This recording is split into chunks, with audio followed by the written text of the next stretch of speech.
To you all and to all those who have served with me during my tenure as President, please accept my immense and deep gratitude. So fellow Kenyans, tomorrow's inauguration, the last step in a process of electioneering, is a moment for us to come together as one people to pursue the promise of Kenya as destined by God. This afternoon, ahead of tomorrow's inauguration, I hosted the incoming President, Dr. William Samoei Ruto, here at State House, Nairobi. As you are all aware, the transition process commenced on the 12th of August, 2022, and over the last few weeks, the doors of State House and the Office of the President have been open to the technical teams from the Office of the President-elect so as to facilitate a smooth transition and handover of power. This afternoon's meeting between the President-elect and myself is the final step in that process.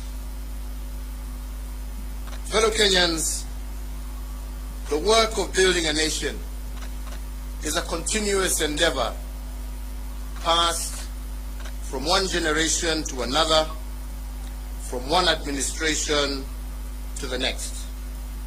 And this in an unbroken chain that seeks to progressively build a more united, equitable, and prosperous Kenya.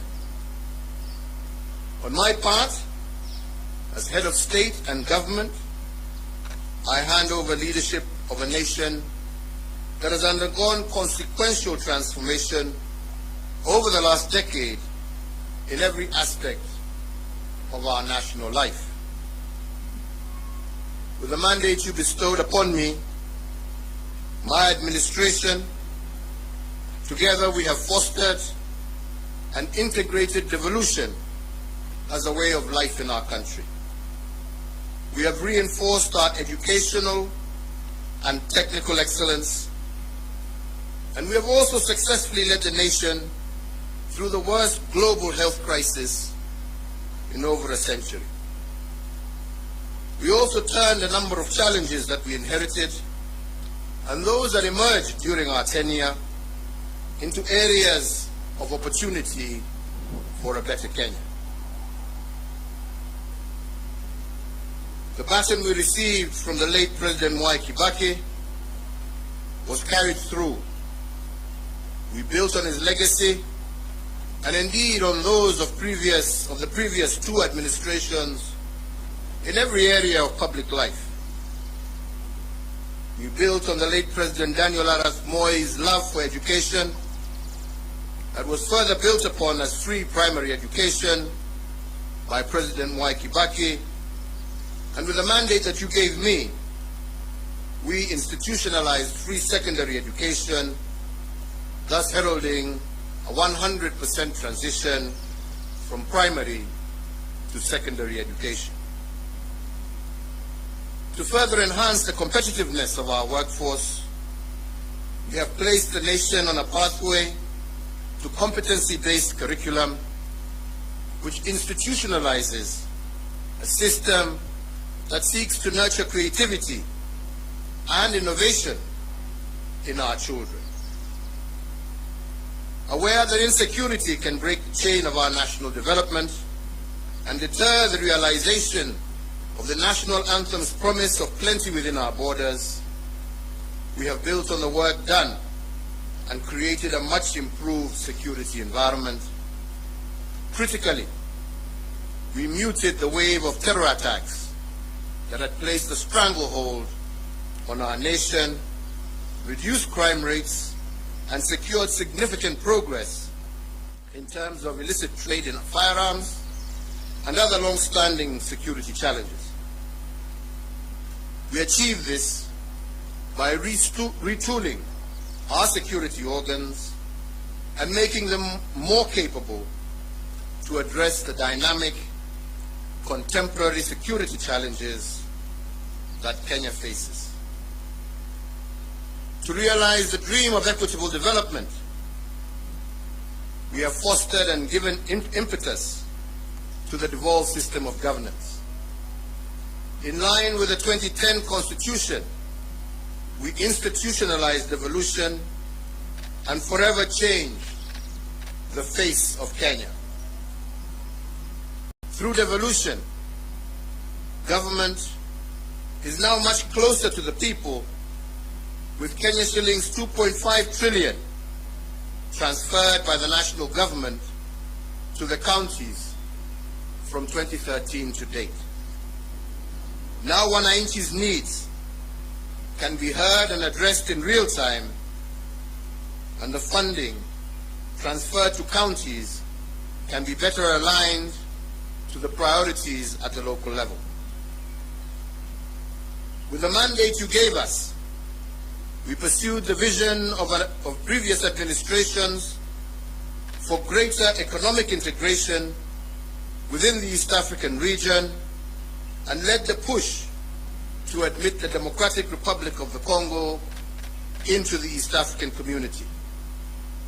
With this singular move, the East African Community Common Market grew by 90 million people, yielding an expanding market of 300 million persons and the consequent enhanced opportunities for Kenyan enterprises. Building on the place of pride earned by our forefathers, we fortified our global footprint.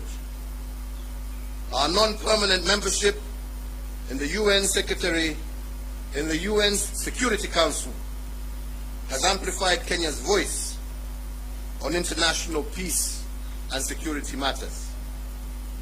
Indeed, from 2013 to date, we have had over 100 inbound and outbound state visits, hosting heads of state and government from across the world, and Kenya is now a consequential voice and an undisputed leader in continental and global issues. This has enhanced opportunities for Kenyans in both the diaspora, but also within the international civil service. As a consequence, diaspora remittance have increased tenfold over the last decade, and they now stand at an all-time high at over Kenya shillings 400 billion per annum as of 2021, surpassing some of our traditional exports as foreign exchange earner. We have also built on the aspiration of the independence generation to foster inclusivity and gender parity. We have furthered the pioneering spirit of the second administration that elevated women leadership, and in an unbroken chain built on the progress made under the third administration, and we have vastly expanded women's participation in governance and significantly increased the number of women in cabinet and in senior ranks of government, as well as our security organs. Indeed, we have built on President Mwai Kibaki's path-breaking investment in infrastructure. We hand over 11,500 kilometers of newly tarmac roads under our administration, doubling the number of kilometers constructed from the dawn of the Republic to 2013. My administration has upgraded Kenya's infrastructure in terms of roads, ports, bridges, fiber optics, power generation and transmission, and as a result, Kenya now stands out as an investment destination of choice and a continental as well as a global hub. In enhancing service delivery, with the mandate you gave us, we also transformed the way government services reach the wananchi. We did this through the introduction of Huduma Centers and the e-Citizen online platform, which together have made access to public services a fast and pleasant experience, and not the toll that every citizen had to endure in the past to obtain basic services. Now passport applications, birth certificates, marriage certificates, business registration, driver's licenses, and so many others can be done online from anywhere in the world. As a digital government, we successfully transitioned from analog to digital television and radio, resulting in the country today being home to 130 TV stations, up from 14 in 2013, and 204 radio stations, up from 130 in 2013. These figures do not factor the massive expansion in the digital space that has seen many hundreds of thousands of Kenyans successfully monetize various digital communication avenues. I have immeasurable pride in having the magical tag of Made in Kenya affixed to a much wider range of products, and my administration has reinvigorated domestic manufacturing and diversified our exports of finished products.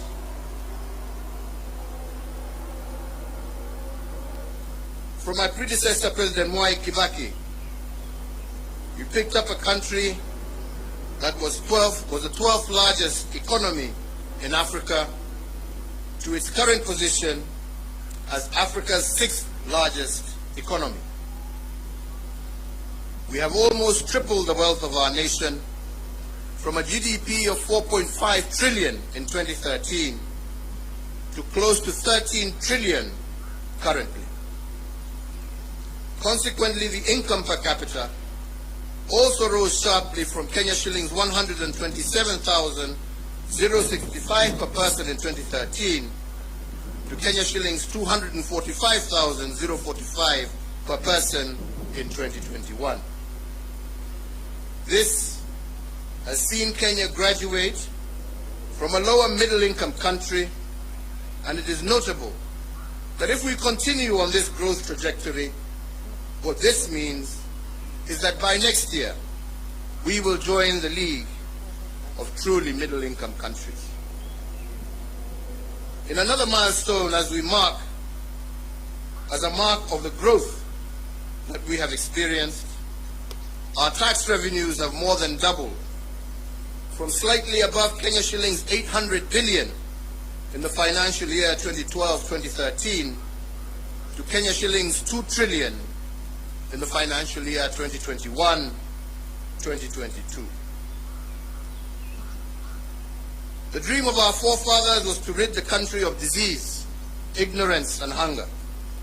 And to bring the nation closer to this goal, in addition to the educational gains I highlighted earlier, we have connected more than 13 million Kenyans to clean water and registered a 400% growth in the number of Kenyans issued with NHIF cards, with 17.1 million Kenyans currently issued compared to 4.4 million issued as at April 2013. To enhance access to health care, we have constructed countrywide an additional 1,912 healthcare facilities across all levels of care, representing a 43% increase in the total number of public health facilities in the country. These facilities range from the recently commissioned modern state-of-the-art Level 6 Kenyatta University Teaching, Referral and Research Hospital to health centers and dispensaries at the village level. So fellow Kenyans, every administration has added arrows to our national quiver in energy production. When I took the oath of office in 2013, Kenya's total grid was 1,300 megawatts. This now stands at 2,700 megawatts. But even as we doubled power production, we ensured that our exploits did not break the intergenerational chain of sustainable development. Thus, 80% of the power that Kenya generates is green energy, propelling Kenya to an unenviable position as a continental leader and a pioneering global role model in the generation of green energy. To share in this plenty with all Kenyan families, we have tripled the number of households with access to electricity by connecting an extra 6.3 million households, up from 2.3 million households in 2013. So I therefore hand over in an unbroken chain a country that has connected more people to electricity, more homes to electricity, than any other country in Africa over the last decade. We also heeded that intergenerational call to be conscious, to conserve our heritage and splendor so as to pass it on to future generations in as good a state as it was given to us, if not better. We have done this by leading a planting campaign where 1.34 billion trees have been planted, moving our forest cover from 6.99% in 2013 to 8.83% in 2022, and increasing our tree cover from 12.3%, thus surpassing the set constitutional threshold of 10% in a record 5 years. As a result of our conservation efforts and other legal and institutional reforms, we have also recorded the lowest levels of poaching in our nation's history, and thus registering the highest wildlife population for our Big Five and a majority of other wildlife species that share Kenya with us. So, fellow Kenyans, while we have made remarkable progress, it is also important that I note and appreciate that building a nation is a journey. There is still much more to be done to move our nation to the next level of development towards realizing our Vision 2030. And the fourth administration, which I had the privilege to lead, has built on the foundation laid on others, upon which the fifth administration can also build. So, fellow Kenyans, let me conclude by saying that to serve one's country is the greatest honor any citizen can receive.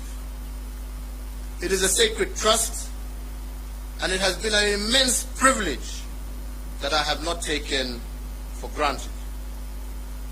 I thank you all for the immense opportunities you have awarded me to serve in various public roles over the last 2.5 decades, which have included, amongst others, Chairman of the Kenya Tourism Board, Member of the Jomo Kenyatta University Council, Chairperson of the Disaster Emergency Response Committee, a Member of Parliament for Gatundu South, a Cabinet Minister serving in the Ministries of Local Government, the Ministry of Trade, the Ministry of Finance, the Leader of the Official Opposition, Deputy Prime Minister, and as the President of this Republic for the last 10 years. In all the work I have done as President, and in every presidential decision I have made, and in every executive action I have taken, in every bill I have proposed and assented to, I have been guided by the dream of our forefathers, and that is the dream to eliminate poverty, ignorance, and disease, and to improve the quality of life of all Kenyans, and to create conditions for everyone to achieve their dreams. As a hallmark of our democracy, therefore, I will tomorrow, before God and you, my fellow countrymen, hand over the instruments of power to our new president at the Moi International Sports Center, Kasarani. And with that, the fourth administration will come to an end and the tenure of the fifth administration will begin. My entire family and I join all Kenyans in wishing the very best to our next president, Dr. William Samoei Ruto, and extending to him our warmest congratulations for receiving the mandate of Kenyans to lead us as our fifth president. And so, Mr. President-elect, as you walk the path to your inauguration and beyond, you will be the president not just for those who voted for you, but for all Kenyans. In the prophetic words of our national anthem, we are summoned to purposefully dwell in unity, peace, and liberty, working hard and together so that plenty may be found within our borders. I therefore wish and pray for your success, as your success will be Kenya's success. I thank you all. May God bless you, and may God bless this great Republic of Kenya. Asante sana.